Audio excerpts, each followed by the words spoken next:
Peace be with you. What political party should Muslims align themselves with in the United States? Who should they vote for? This is a very difficult question to answer because the political landscape in the United States has become so bizarre that it's very, very difficult to understand where we as Muslims fit in this at all. On one hand, you have the far liberal side, which has taken this inclusivity as their platform, and they are accepting of everybody, right? On the first glance, they seem to be pro-Muslim, and they seem to be advocate for the advancement of Muslims. And there are even some Muslims, people who call themselves Muslims, who are part of this platform and who are advancing these ideas. However, if you look deeper, unfortunately, you will notice that these people will only accept Muslims if they are Muslims in name only.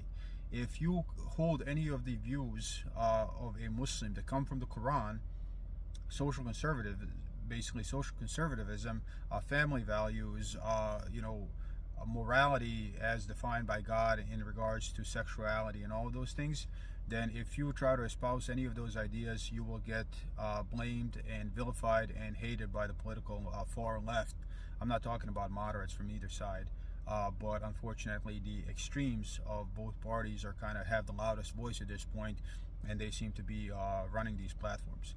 But on the left, even though they at first glance may appear pro-Muslim, they're really not, because they will use you to virtue signal, but they will not allow you to live out your values, just like they are striving to limit Christians and living out their values.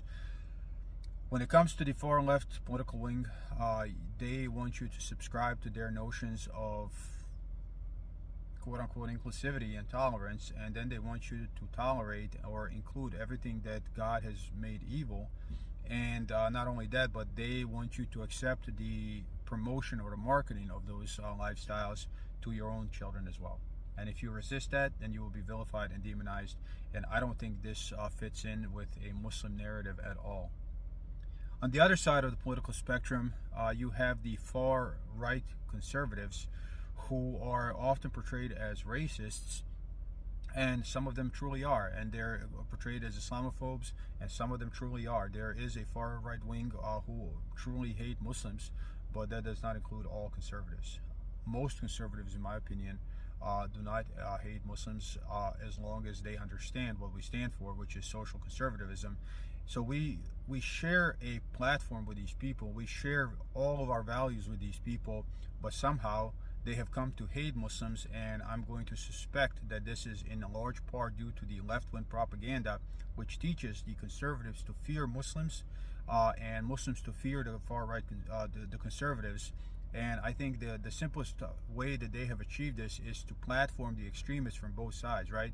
You give platform to extremist Muslims, to ISIS, to this, and say that all Muslims are like this, and you kind of focus that message on the conservatives, and then you take the racist conservatives and you give them a platform, and give their Islamophobia platform, and then drive that message to the Muslim community so they can be afraid as well, and see and think that there is no possibility of association with these people because they hate you so much. Muslims share all their values with Christian conservatives. It is that simple. We share all of our values, and the moderate amongst Muslims and the moderate among the Christian conservatives, they are natural allies. And I think that Muslims should vote in that sense, and we should work toward building these bridges and getting an understanding of who we are, what we stand for here in America as American citizens.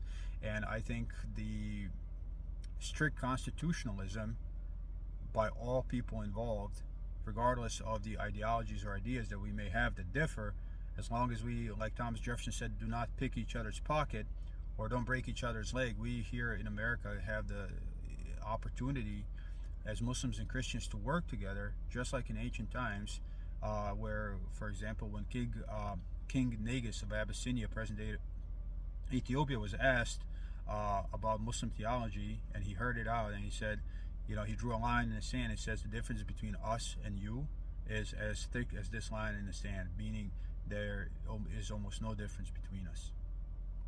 The theologies that we may differ in as Muslims and Christians, they do not impact the world we live in currently, right?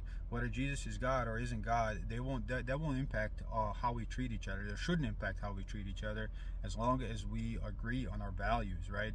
And we do.